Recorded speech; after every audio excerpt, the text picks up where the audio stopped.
time has been absolutely flying by. If you guys aren't in the mix, Senior and I both drew the same bull elk tags this year. It's pretty much the best unit group in the whole state of Nevada. Really hard units to draw too, and it's actually like hitting the dang lottery that we both happen to draw in the same year. So we're super excited about that. And right now we're actually going to scout. These tags, they're pretty much once in a lifetime. I don't think I'm ever gonna see this tag again. So we're gonna put in a little bit of work and, you know, try to get at least a decent bull. We're actually going to scout right now. We got phone scopes, everything we need to go out and just see if we can't find us a good bull pre-season. What's up, guys? Super excited about this hunt. I'm gonna go out 2, 3, 4 days. Probably make 2, 3 videos out of it. It'll be cool. Stay tuned. Yeah, so I'm extremely excited about this one. They're actually both the exact same tag, and they're both archery tags. You guys know we went up north, got brand new bows.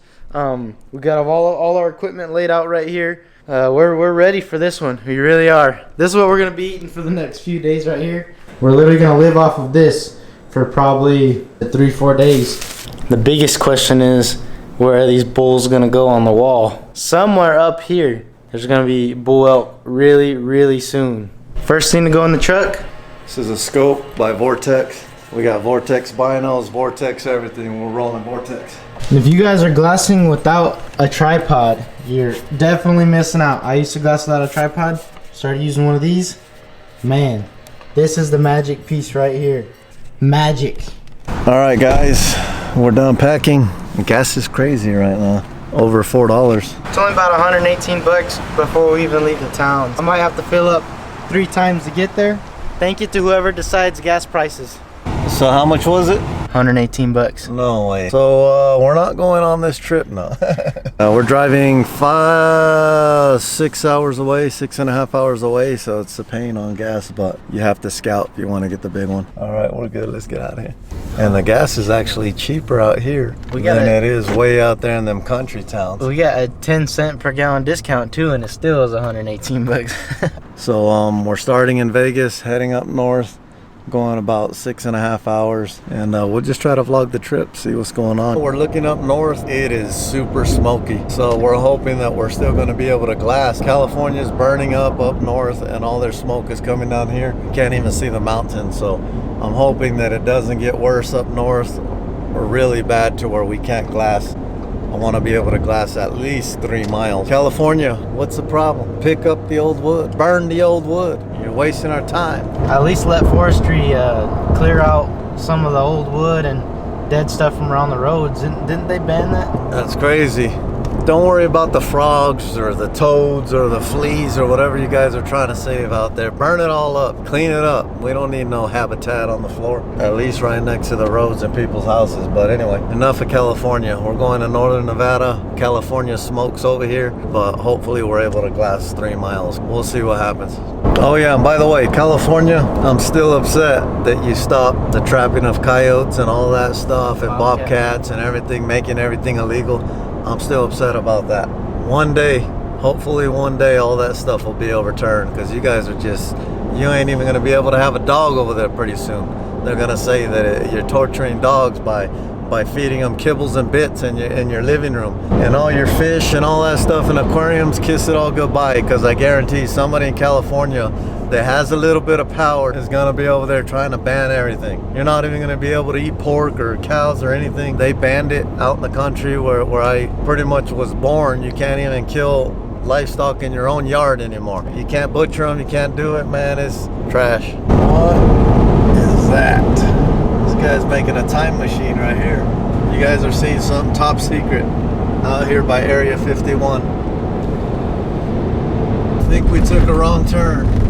What do we have here? Are they full or empty? They look full. If you're coming down this road, it looks like you lost a 12-pack of beer. Yeah, they're not even open. We're stopping littering. No. Let's see. That one's busted. Some of them are good. Look at that. Somebody dropped their beer out here. Yeah. Wow. All right, we got 3 brewskis for later. The rest were trash. We'll go ahead and pick it up. Cans and trash out here in the middle of nowhere. We did our good deed for the day. We're good. Check it out, guys. We're over here in Coyote. Those are the old baskets. Not baskets, but those are what used to carry the ore off the mountain. Pretty cool. Yep, Crusher over there to the right. Can't see it anymore. But this is the city of Coyote. We're not necessarily giving our spot away because we're still a few hours away from our spot. What is it? Population like 500? I don't even know. Probably. Pretty small. It's a tiny little town. It's cool though. I like this town. There's a lot of history in here, and it's actually on TV. I saw like some ghost hunters came here and stayed in the local hotels here because they're supposedly haunted and everything. And there's a bunch of shows like on the History Channel and junk about the sheriffs in this town back in the day. They used to shoot some of the people in the jails and stuff for no reason at night. But a lot of history in this old town. Definitely worth a check out if you're into that kind of stuff. And this is it, downtown. That's all you get. About 10 buildings. 7 of them are closed. There's the club to the right. That place is good. The Silver Cafe. I like renting those when we come fishing up here. Little cabins are for rent. Pretty nice. Just stopped at the store. Gotta have these. So these mountains right here, all this area from Coyote up north, all the way up to Oregon. Deer, right? Deer and elk. Here all the way up to Alaska. Oh yeah. Finally, we're in deer country. We can pull over, glass, whatever we need to do. We don't have a tag anywhere in this area, so I don't know why we would glass, but it's just cool to get some on film. I thought the Rocky Mountains would be a little more rocky than this. One of the first animals spotted on this trip. Where is he? Right there. Where'd he go? There he is. Nice pronghorn buck. He's a shooter. All right. That was cool. So we're driving along and we see this herd. Look at this herd. Jeez, look at all those elk. So we're still on our trip. So it's crazy. We're sitting here drinking our drinks and eating sunflower seeds, and off about, I'd say about 800 yards off the side of the road, we see a coyote, and he's out there looking for mice. He's pounding on the dirt, pounding on the sand. There's some cows out there and stuff. So we'll put a little clip right now of how it went down, but if you want to see the full video, it's going to be a separate video. It happened to be BLM property. So we go around maybe a quarter mile down, we head out on a dirt road, and we sneak up on this coyote. Adrian gives it a little call. Look, wearing what he's wearing now. Gives it a little call, and the coyote gets curious, puts his head over a little hill to see us, and then just whack. It's gonna be pretty short too because it happened fast. I mean, it literally, we saw a coyote, stopped, jumped out, got the rifle ready, walked out there. I didn't even change, like you said, literally wearing this right now, and everything just went perfect. It was weird. That's probably gotta be my favorite coyote hunting scenario ever, to be honest. That was tight. Finally, 6 hours later, we're finally up here within about 45 minutes, 45 minutes of our spot. And sure enough, kind of smoky out here, but hey, you adapt and overcome is what they say in the military. No matter what comes at you, no matter what's thrown at you, you adapt and you overcome any situation. So no matter what, we're gonna get up there and glass something up. We officially made it to our first glassing spot. This road coming up here, these roads in this unit are absolutely insane. And I almost feel like you're gonna die half the time coming up them. It's just on one side, steep mountain, on the other side, instant death if you fall. So we'll have to film some when we go back down or when we come back up. If we kill an elk out here, It's rough. it's gonna be tough to hike them out. It's gonna be really tough. Let's show you guys. Cameras never do it justice, but look at that. I'm gonna be glassing all of that and trying to find bulls and this stuff. That's gonna be fun. That really is. I'm excited. And yeah, I'm excited. A little nervous, steep hills and everything, but I mean, It's the name of the game. we can do it. It's just you roll out of, your sofa, and all of a sudden, oh, I got an elk tag. Oh man, after packing out 2 bulls for this hunt, might need to get a new set of boots. The treads are gonna wear out. I mean, it's gonna be a long hike no matter what. I doubt in this unit, I highly doubt that we're gonna shoot an elk next to the truck. More than likely we're gonna shoot one extremely far from the truck, and we're gonna be stuck packing them out for like a day or two, but it's part of the experience. It's part of elk hunting. It's hard work, and we're totally prepared for that. Need calories before we head out. This is like the first real meal of the day. We ate one slice of pizza earlier, but hardly ate. So we're gonna eat this sandwich, eat a bag of chips, and then get to hiking. All right, guys, got the packs. It's only about 25 pounds, so we should be good. We're gonna go hike. We got the phone scope too, so if we see some, you guys are gonna get live action, up close and personal on them. Let's go. You guys can't tell, but this is uphill. That's downhill. Absolutely beautiful up here. Look at this. This is what elk country looks like. We're borderline rock climbing. We were on the verge of rolling down a mountain and dying just about 30 minutes ago. It was bad. It was really slippery. Okay, it's a cliff, because exactly, we came up a cliff. How would you think of that, Dad? It's crazy. Well, the first night of scouting, 0 spotted. Didn't even see a deer. Didn't see an elk, but Smoke. yeah, it's real smoky out here right now.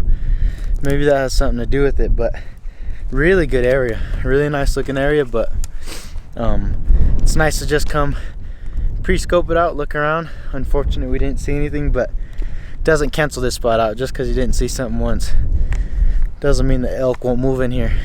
We went from 100 degrees to like 50. It's freezing. Yeah, all this smoke literally made it cold out here. It's nice to be cold though, being so hot in Vegas all the time. Yeah. All right. Let's go make a camp. Yeah, let's get out of here. Alright, so we just set up camp. It got dark fast out here, but we made it to where we wanted to get. This afternoon's glassing session didn't provide anything. We didn't see any elk or anything, but it's all good. Can't expect to see them every time. We just didn't see them this time. Doesn't mean they're not in there. But here's our tent. Set it up really quick. Nice and easy. Got cots. Nice ice chest in there with our sandwich stuff, and we'll be sleeping good tonight. I didn't think it was gonna get that cold out here, so it's weird, but there's all those fires we were talking about with all the smoke coming over. It made it actually pretty cold right now, so it's probably gonna be low 40s to high 30s in the morning, which is actually we weren't gonna bring jackets, we didn't bring a heater, no nothing, so it's gonna be a fun night. But we're about to call it a night, eat good, wake up in the morning, and see some elk. Camp was great. I brought a pillow for once and slept like a champ. Slept better in this cot than in my own bed. It's probably because we were so tired. We walked miles yesterday up a mountain. Or it could just be that this cot's comfortable. I'm gonna have to throw up my bed and start sleeping on this now. It's 5 o'clock in the morning and it's yeah. Is that a mosquito? There better not be a mosquito. It's too cold for a mosquito. Something just. It's way too. There's no service out here, so we didn't know what time the sun was gonna come up. So we're barely beating the official sunrise, but it's already daylight.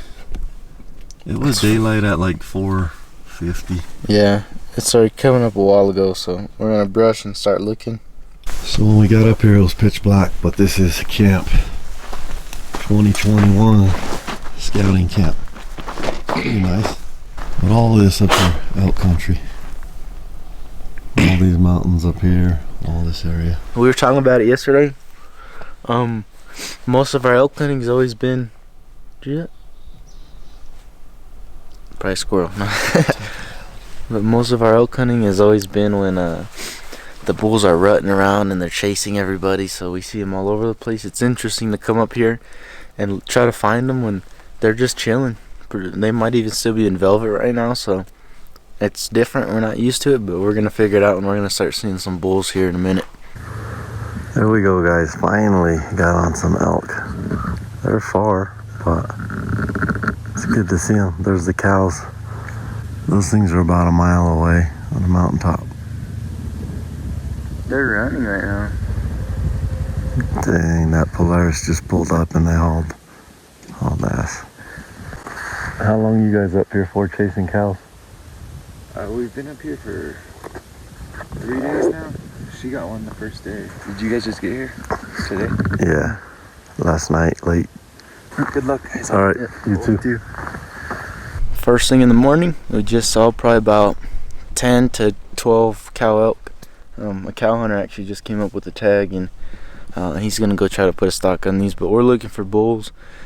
It's good to see some elk though, so we're gonna go ahead and switch spots and see if we can't see some bulls instead of cows.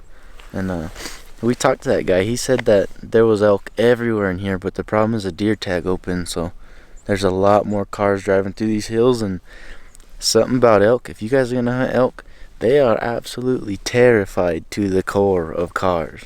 Yeah. That dude was driving and these cows are 2 miles from him and they're running from, his Polaris. So it's interesting, but we're gonna go ahead and make a move on it before the sun gets too high and they bed. If you have an archery tag, hike at them, because if those elk, they hear you and they see you, you can have your bow out and everything walking right at them, and they will sit there and hold their ground, because they're big out here. There's not too much that can take them down. You can get within 50 to 100 yards and they'll be looking at you and not be scared. You roll up in a Polaris 2 miles away and you'll see them hauling butt for 15 miles. It's so crazy. If I was him, I would have just left the Polaris here. It's only a mile. Go for it. But I don't know. I think he had a young hunter with him, so archery tag. So he's gone. As soon as he started it, they took off. Yeah, they pretty much started running. Yeah.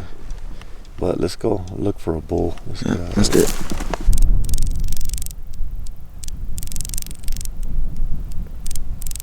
Okay, if you guys were glassing elk out here, what areas would you focus on? We've got some water down there. Got big mountains with water coming down, looks like it. They're all green. Got big valleys. Nice deep valleys over there too. And up over there we got water down there too. But just curious, if you're looking for elk in the early season, before they're rutting, before they're pre-rutting, most are still in velvet. What kind of areas do you guys look? Got some more cows.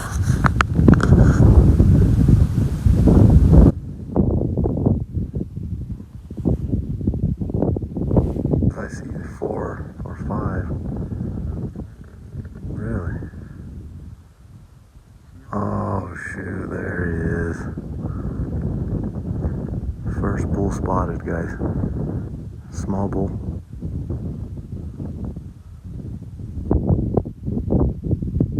Not a shooter for a few more years. See some does. Not what we're looking for. So we just did some hiking. Went out to this point here, glassed around for new spots and potential hunting spots. That's definitely on the potential list. But this morning we saw a bunch of cows. We saw a little bull with them and like a spike or something with them, but nothing crazy yet. I know that there's a lot of elk out here. There's a lot of hunters too though, and elk are absolutely terrified of cars. So it's one of my biggest pieces of advice. If you're gonna hunt elk, do not plan on chasing them down with cars, or even getting really close to them with cars. If you know they're gonna be there, just kind of hike around and try to find them. You can glass them from your truck far away, but man, they'll be 2 miles away from you and they'll still be walking in the other direction just because they heard and can see a car. So we've been around this unit before and there's some really big bulls in here, so we're planning on holding out and trying to harvest fairly nice sized bulls for both of us, because this is pretty much a once in a lifetime tag. We view it as, if we both harvest, no matter what, it's 7 years before we could even put in again, and it took us 6 years to draw this tag. So how many years is that before? 13 years before we even get close to it. Yeah, and that's if we even draw on the same amount of bonus points, because it's normal to go like 12 to 15 years before you draw your bull tag. So we're fairly fortunate to draw it only at 6. And yeah, so we're gonna hold out a little bit, see if we can't get a nice one. This is just some scouting. One of the reasons we might not have seen any elk is because this is the only time I've ever been out glassing for animals. In blue jeans, baby. The one right gear works great. Senior's over there fully decked out in one right gear, but I'm wearing the blue jeans. And if you look up the sciences behind a deer's vision, like an elk's vision, they see blues better than we do. So we see oranges better, like oranges and reds better than deer do and elk, and they see blues better than us, like the blue color spectrum. So when we see hunter's orange and it sticks out like a sore thumb, they see blue and it sticks out like a sore thumb to them. So I don't think that that made them see us or nothing, but that is what happens. Why the hell are you wearing blue? Had to test the theory. Well, it worked.